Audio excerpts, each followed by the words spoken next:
ยังดูดไม่เป็นเนี่ย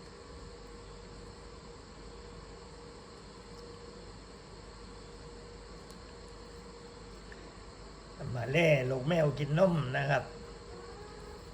เนื่องจากว่าแม่มัน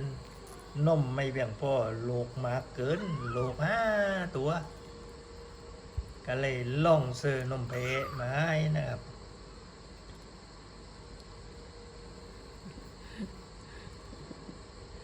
อ้าวโอเคกินได้หน่อยนึงนมแพ้มาเร็วอ่ะปิดปิดหรือยังมาเร็วมาเร็ว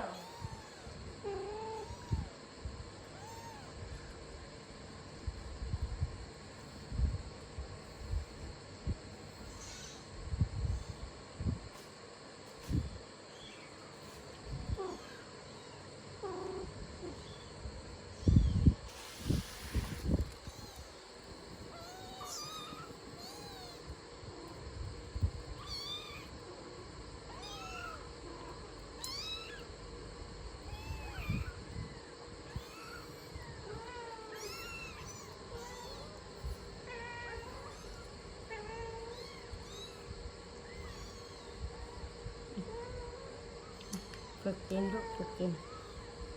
ฝึกกินลูกฝึกกิน